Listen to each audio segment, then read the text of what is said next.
The first time Daniel kissed me, he told me it wasn't real. He said it was research. I laughed, but my chest cracked like glass. He was a novelist, one of those brooding, self-destructive artists who thought life only mattered when it mirrored fiction. He believed love had formulas, and we were just characters. And I, Ethan Williams, had the misfortune of falling for a man who believed our entire relationship needed to read like a damn paperback romance. It all began in the cramped corner of a Brooklyn coffee shop where Daniel liked to work. The place smelled of burnt espresso and rain-soaked coats, and I had walked in that day only to escape the drizzle. My umbrella had snapped inside out, and my hair was plastered to my forehead like I just lost a bar fight. He sat there, scribbling furiously into his notebook, eyes sharp, jaw clenched. I remember thinking he looked like the kind of man who swallowed thunder for breakfast. When his gaze lifted, pinned me to the floor, that was Daniel. He didn't need to say a word. His silence already told you that you'd been judged, measured, and catalogued for later use. "You're wet," he said flatly. "Thank you, Sherlock," I muttered, shoving my broken umbrella into the trash. His lips curved into something that might have been a smirk.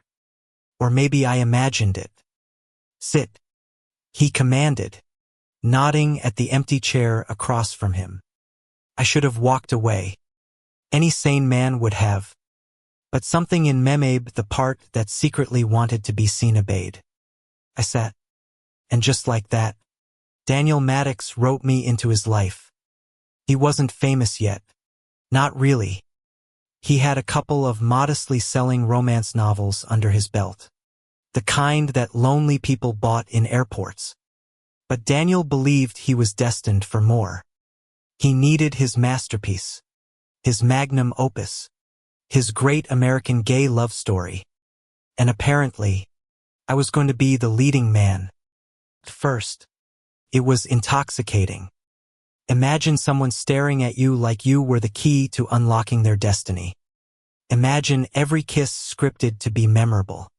Every fight deliberately planted to spark passion. Every tender silence drawn out for dramatic effect. With Daniel, nothing was accidental. He lived his life as if a camera followed him, and he made sure our love fit into the frame. But the thing about being someone's character is you lose yourself. I realized it 3 months in, when he handed me a handwritten list titled, Stage 2, Conflict. "What the hell is this?" I asked, holding the paper like it was radioactive. "Every great romance needs tension," he said calmly, sipping his coffee. "We've already established attraction. Now we need obstacles." Obstacles. I blinked. "Daniel, this is our relationship, not a draft." He tilted his head, studying me like a scientist observing a mouse. "Don't you want us to last? Don't you want our story to mean something?" I stared at him. I thought it already did. He didn't answer. He just picked up his pen and started writing again.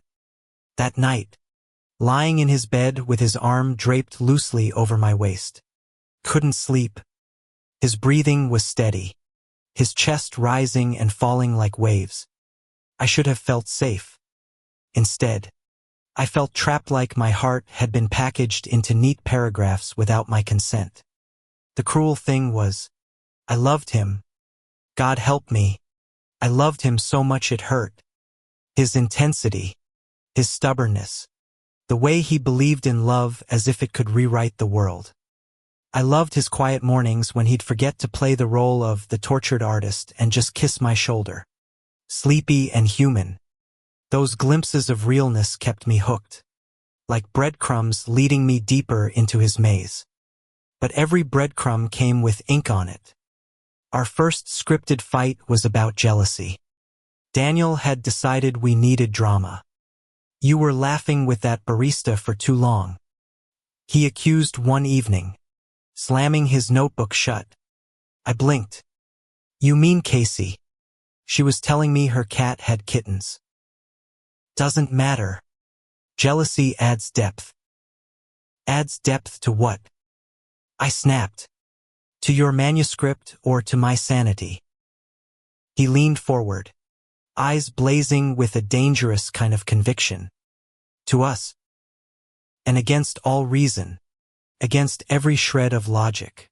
I kissed him so hard that my teeth hurt. Because anger, in Daniel's world, was foreplay. It would be easy to say I was his victim. But the truth, part of me craved it. The passion. The chaos.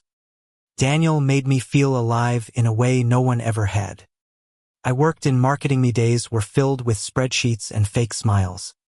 But with Daniel, everything was raw and unpredictable. He broke me down. And I let him. Because somewhere deep inside, I thought maybe he could rebuild me better.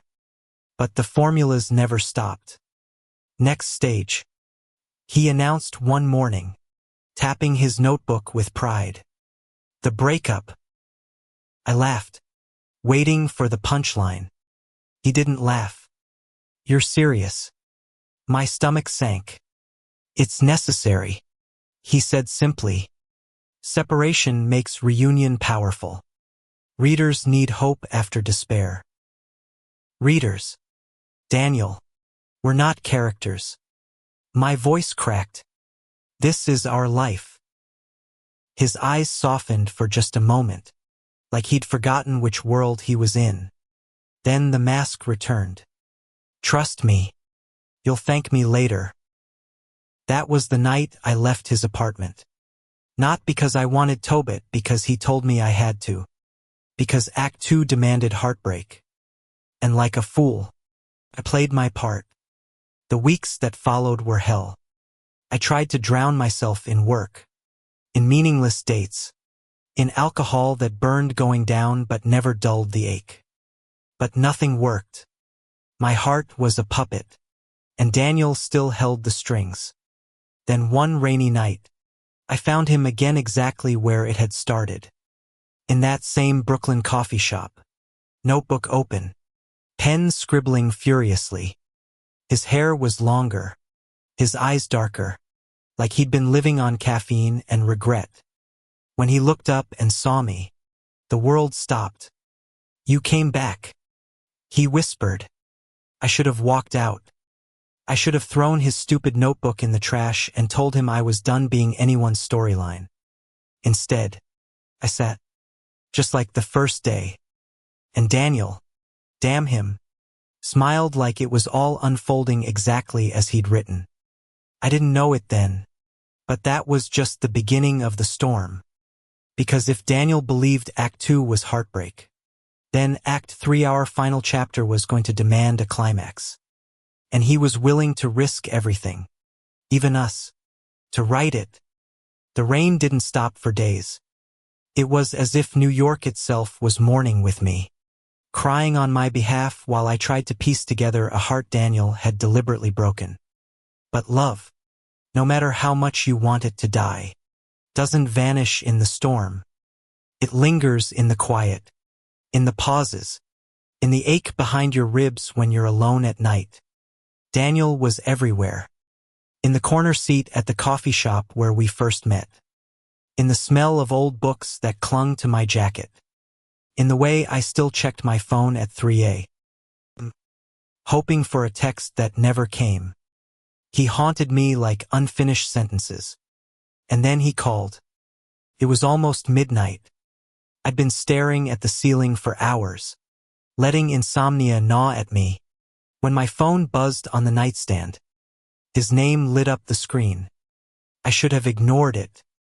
I should have turned off the phone, rolled over, and let silence win. But my hand betrayed me. I answered. Ethan. His voice was hoarse, raw, like he hadn't spoken to another soul in days. I need you. 3 words. That's all it took. I found myself in front of his apartment 30 minutes later, drenched in rain and shame. My knuckles hovered before I knocked. trembling with anticipation and dread. The door opened before I could touch it. He stood there barefoot, hair disheveled, shirt half-buttoned, his notebook clutched against his chest like a lifeline. His eyes, God, those eyes looked like they hadn't closed in weeks. "You came," he whispered. "I shouldn't have." I snapped, but I stepped inside anyway. The apartment was chaos. Papers littered the floor, some crumpled, some ripped, some smeared with ink and rainwater. The air smelled like stale coffee and desperation. "Daniel, what the hell is going on?" I demanded. He closed the door behind me, leaning his forehead against it. For a moment, I thought he might cry. But Daniel Maddox never cried. He weaponized his emotions. He didn't surrender to them. "I'm stuck," he admitted finally. "The story, it won't finish. The ending won't come. Without you, can't write it." I let out a bitter laugh. "So what am I? Your muse? Your lab rat? Your fucking storyline?" He flinched, but he didn't deny it. "Everything I've written, everything I've felt, Ethan. It's you. Don't you see? You're not just in the story. You are the story." I shook my head, water dripping from my hair onto his floor. "That's not love, Daniel. That's obsession. And it's killing me." His hand shot out, grabbing my wrist with desperate force. His voice cracked like thunder. "Then let me kill you with it. Let me love you the only way I know how." I froze, because in that terrifying, broken plea, I saw the truth. Daniel wasn't in control of his formulas. They controlled him. And if I stayed, they would consume me too. For the next few days, I tried to keep my distance. But Daniel's words infected me like a fever. "You are the story." They looped in my head when I brushed my teeth, when I walked to work, when I lay awake at night. And then one morning, I saw this new book. Not published, not polished, but leaked online in a fan forum. An early draft someone had stolen or shared. The title, Our Formula. My hands shook as I scrolled through it. Every page was us. Our first kiss, described in excruciating detail. Our stupid arguments about jealousy. The night he told me we had to break up, framed as the necessary climax of Act 2. He had turned my heartache into chapters, my pain into plot points, my love into literature. But the worst part, the ending, the final scene described a reunion returning to him in the rain, broken but willing. And then, the twist, his character dies. Daniel had written himself dead. I slammed my laptop shut, my breath coming fast. What the hell was he planning? I confronted him that night. He opened the door and smiled faintly, like he'd been expecting me. His notebook lay open on the table, the final pages scrawled in frantic ink. "You read it," he said quietly. "You're going to kill yourself," I accused. He chuckled darkly, running a hand through his messy hair. "Not kill. Sacrifice. The greatest love stories end in tragedy. Ethan. Without loss, there's no meaning." My chest burned. That's bullshit. Meaning comes from living, from staying, from fighting every damn day, not giving up. He looked at me then, really looked at me, and for the first time in months, the mask slipped. His eyes weren't the eyes of a novelist chasing glory. They were the eyes of a man tired, terrified, longing. "Then give me a reason," he whispered. "Give me a reason to write something else." I crossed the room in 2 steps, grabbed his face in my hands, and kissed him like my life depended on it. Because maybe it did. But loving Daniel was never simple. The next weeks blurred into a fragile truce. He promised me he'd try to stop living by formulas. I promised him I'd stay. But promises are paper. They burn too easily. One night, I caught him again scribbling in his notebook at 2 a.m. Eyes wild, muttering about conflict and resolution.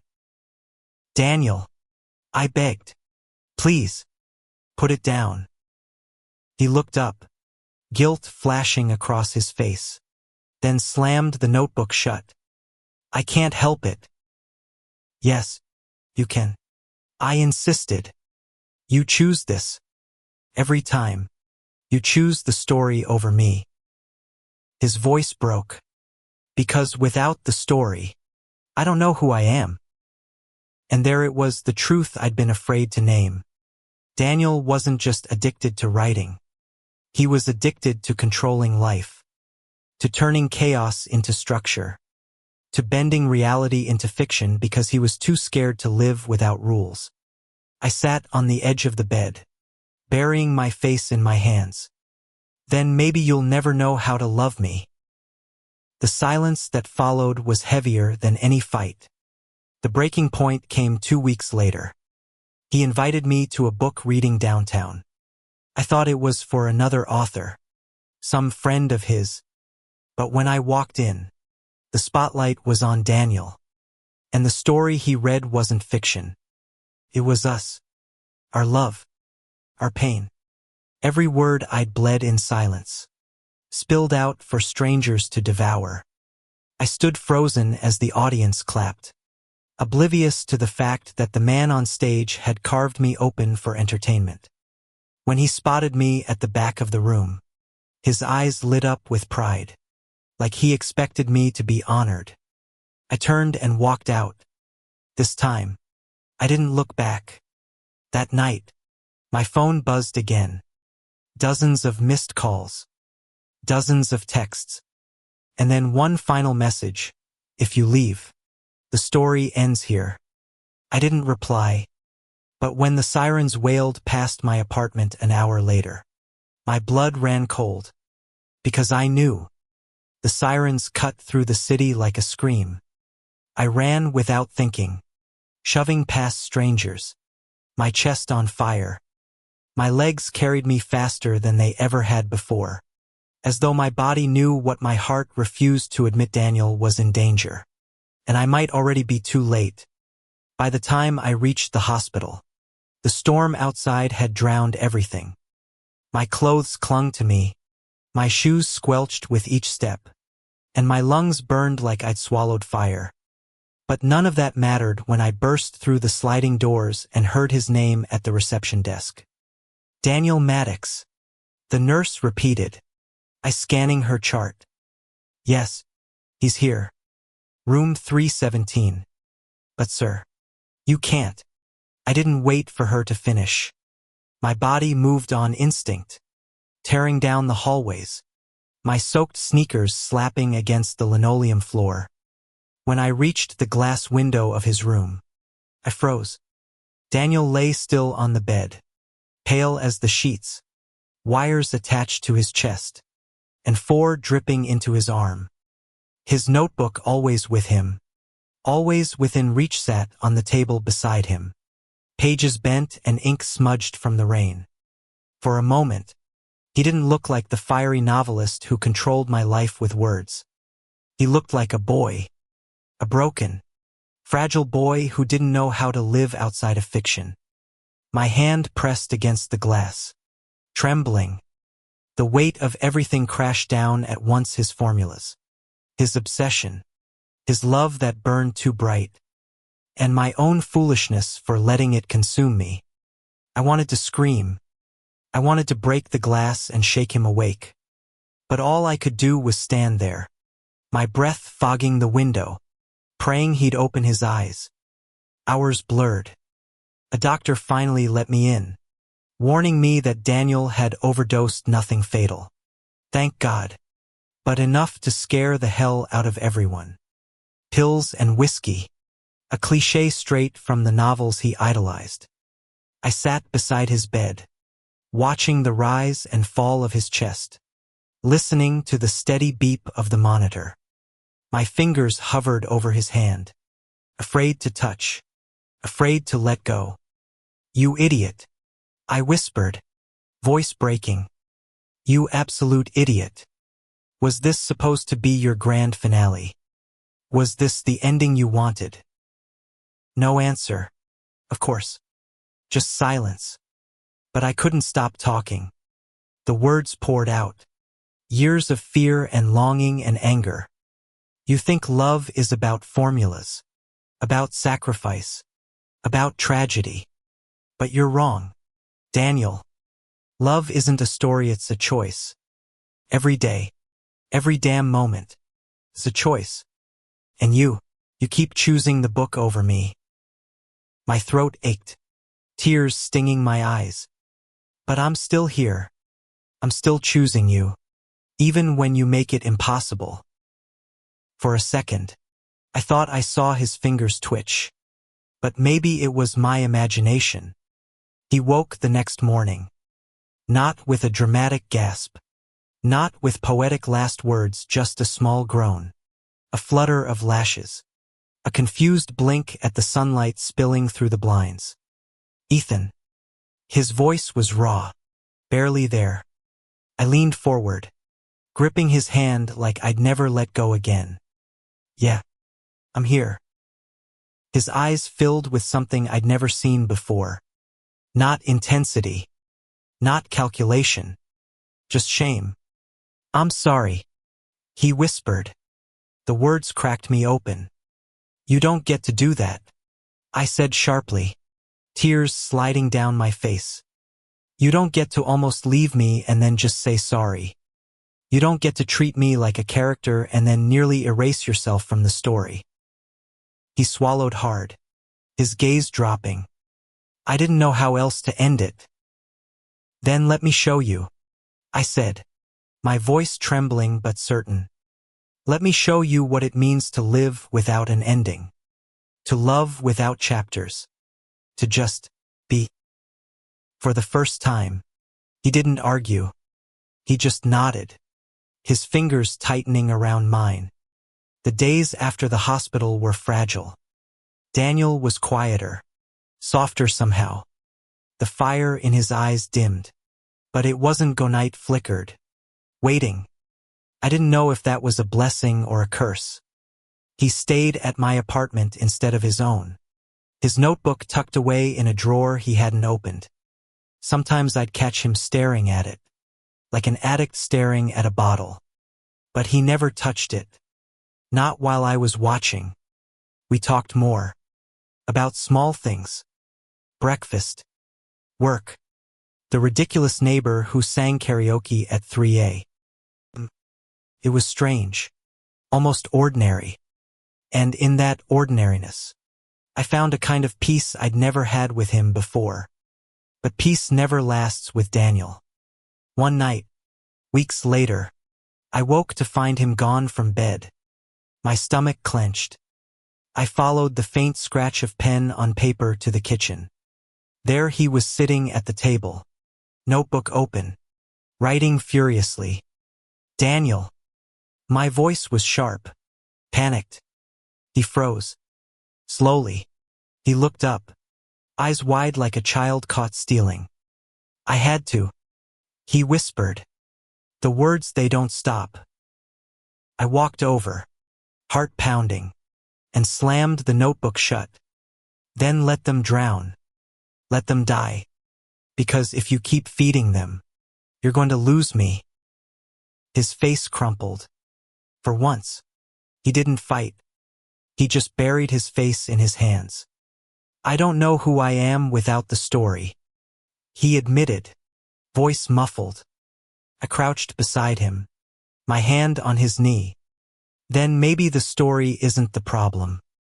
Maybe it just needs a new ending." His hands lowered, eyes meeting mine with a flicker of hope and fear. "And what ending is that?" "No ending," I said firmly. "Just living. Just us. Every day. choosing each other. Not because it's dramatic. Not because it's tragic. But because it's real. He stared at me like I'd handed him a lifeline. Slowly, he reached for my hand, gripping it like he was terrified I'd vanish. And for the first time, I saw him not as a novelist, not as a man consumed by formulas, but as Daniel. Just Daniel. But love doesn't heal overnight. The weeks that followed were messy. He relapsed into writing more than once. I lost my patience more than once. We fought. We cried. But unlike before, the fights weren't scripted. The tears weren't for drama. They were raw, ugly, human. And little by little, the formulas loosened their grip on him.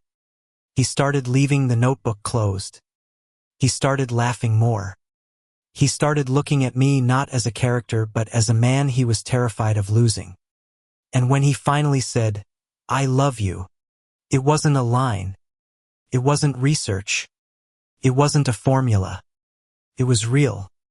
It wasn't a single moment that saved us. It wasn't one kiss, one apology, one grand gesture. It was smaller than that, quieter, slower, like the way frost melts from a window when the morning sun hits. Gradual, almost invisible, until you wake up one day and realize the world is warm again. Daniel didn't transform overnight.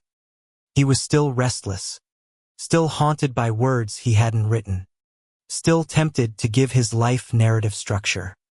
But he was trying, and trying, in its own way, was more powerful than all the formulas he had ever believed in.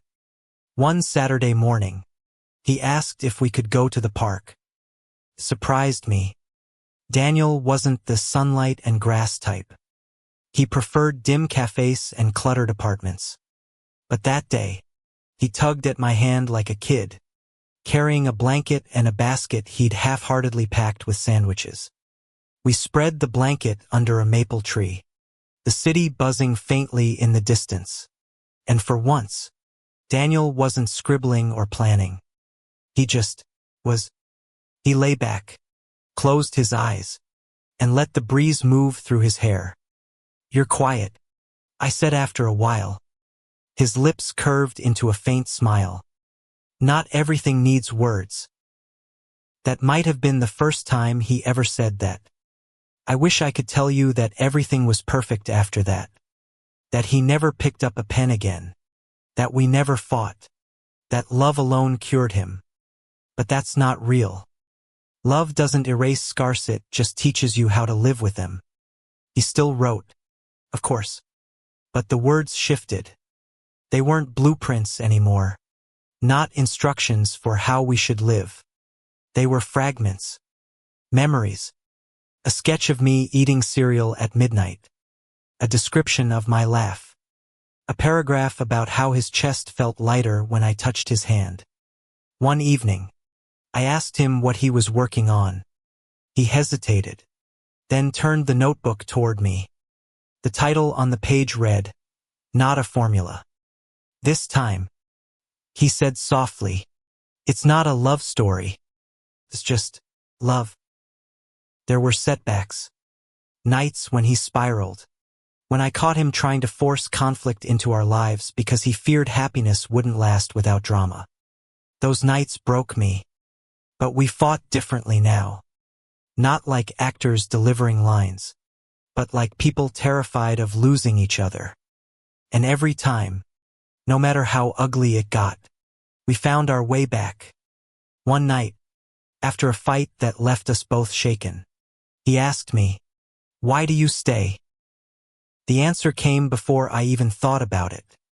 "Because you're worth it. Because even when you scare me, even when you drive me insane, I see the man underneath all the formulas. And that man, he's the one I love." His eyes glistened, his lips parting like he didn't know how to respond. Then, quietly, almost reverently, he whispered, "No one's ever loved me like that before." And I realized he wasn't talking about characters. He was talking about Daniel. Just Daniel. Months passed. The seasons changed. And with them, so did we. By autumn, Daniel had finished his manuscript. He didn't tell me what it was about, just that it wasn't the story he thought he had to write. He handed the thick stack of pages to his agent with trembling hands, like he was finally letting go of an anchor that had been dragging him under. When the book was finally published, I braced myself for disaster, for him to spiral into old patterns, for critics to dissect our love on paper. But the opposite happened. The book wasn't about Usnit directly. It was about a man learning to stop writing stories and start living one. A man who learned that love wasn't about sacrifice or tragedy, but about survival, about showing up every day, about choosing, even when it was hard. It was his most personal work, but also his most universal. And for the first time, Daniel Maddox wasn't just a novelist chasing formulas. He was a writer telling the truth. The reviews called it honest, raw, beautifully imperfect. I called it freedom. The night of his first big signing event, Daniel was a wreck. His hands shook, his jaw tight with nerves. He looked at me before stepping onto the stage, fear flickering in his eyes. What if they don't understand? He whispered. I took his face in my hands, grounding him. Then they don't. But I do. And that's enough. For a moment, I thought he might cry. Instead, he kissed Messoft, lingering, real. Then he went on stage and read an excerpt. Not about me, not about us, but about love itself. And for the first time, I wasn't just part of his story. I was standing beside him in his life. One night, months later, as winter whispered at the edges of the city, Daniel curled against me in bed. His voice was soft, almost childlike. Do you ever wonder how this ends? I brushed his hair from his forehead. No. Why not? Because it doesn't matter. Endings aren't the point. What matters is right now. Choosing each other. He was quiet for a long time. Then he whispered, I think I finally understand. And in that silence, I knew we'd made it. Not perfect. Not formulaic. But real. If someone asked me to describe what it's like to love Daniel Maddox, I'd tell them it's like standing in a storm and realizing you don't want the rain to stop. It's messy and terrifying and breathtaking. It's chaos and quiet. It's fire and ashes. But more than anything, it's worth it. Because love isn't about the story you tell. It's about the life you live. And with Daniel, for the first time, I wasn't a character. I was home. Ethan's last words to me before leaving for New York echoed in my head like a stubborn refrain. If it doesn't follow the arc, it's not real. For weeks after, I lived in silence. The apartment smelled faintly of his cologne. Pages of his drafts scattered across the coffee table, like breadcrumbs he left behind but never intended me to follow. Every morning I woke expecting to see him slouched at his desk, typing furiously, glasses sliding down his nose. But there was only the weight of emptiness pressing against me. Then came his book. The launch was everywhere on TV, on social media, even plastered across a bus stop I passed daily. The title burned into my brain. The cover featured two silhouettes standing apart. A city skyline between them. It was us. There was no mistaking it. He had written our love into fiction again, but this time, the ending wasn't happy. I wanted to hate him. I wanted to toss the book into the trash and never look back. But one night, whiskey blurring my edges, I cracked it open, and I found myself. Every line, every flaw, every quiet confession I had made was there. bleeding ink across the pages. But buried within the tragedy was something else. Longing. Not just mine, but his. I saw it in the pauses, in the metaphors that didn't quite disguise his heart. Ethan wasn't erasing me, he was still chasing me, even as he pushed me away. That was when I decided. I wouldn't let his formulas dictate the ending. If he believed love had rules, then I would break every single one of them to prove him wrong. So I went to New York. The city swallowed me whole the moment I arrived. Its noise and lights 1,000 times louder than the small town I'd left behind. I tracked him to a book signing in Brooklyn, nerves unraveling with every step I took closer. The lines stretched long, readers clutching copies of his book like it contained the universe. I didn't bring one. I brought myself. When it was finally my turn, he looked up. The practiced smile on his lips froze. His pen slipped slightly, ink smudging across the page he'd been signing. Liam. He breathed, my name cracking his composure in half. The crowd behind me shuffled impatiently, but I didn't care. Neither did he. I read it, I said. My voice trembled but carried. And I'm not leaving until you hear me out. Security shifted nearby, sensing tension, but Ethan raised a hand. He closed the book in front of him, stood slowly, and for the first time in months, his eyes met mine without a wall between us. We ended up outside, the city air sharp against our skin. You shouldn't be here, he started, his voice low. The story ended. It was supposed to end. Then why did every page sound like you still wanted me? I shot back. Why write me into a tragedy when we're still breathing? Still standing here? He looked away, jaw tight. Because happy endings don't last. Not for people like us. That broke something in me and mended it at the same time. I stepped closer, closing the space that had stretched into months. Then let's stop worrying about the ending. Let's just live the middle. Screw your formulas, Ethan. Screw the rules. For a moment, silence reigned. Then his facade cracked, and the raw Ethan beneath the one who wrote with his soul, who loved with his whole heart surfaced. His hand brushed mine, tentative, trembling, but real. I don't know how to love outside the page, he whispered. Then let me teach you, I said. He kissed me. It wasn't like the movies.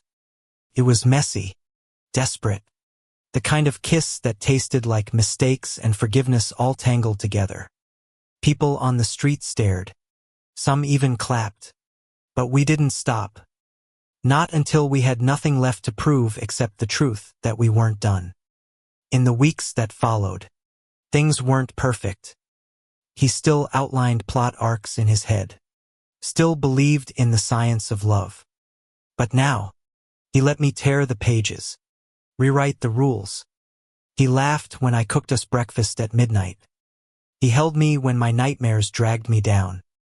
He stopped waiting for Act 3 to decide if we deserved happiness. One night, curled on the couch with his newest draft abandoned on the floor, he leaned into me and whispered, "Maybe the best stories aren't the ones I write. Maybe it's the one we're living." And for the first time, he believed it. So did I.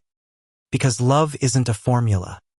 It's not about rising tension, climaxes, or neat resolutions. It's about choosing each other, every messy, unpredictable day.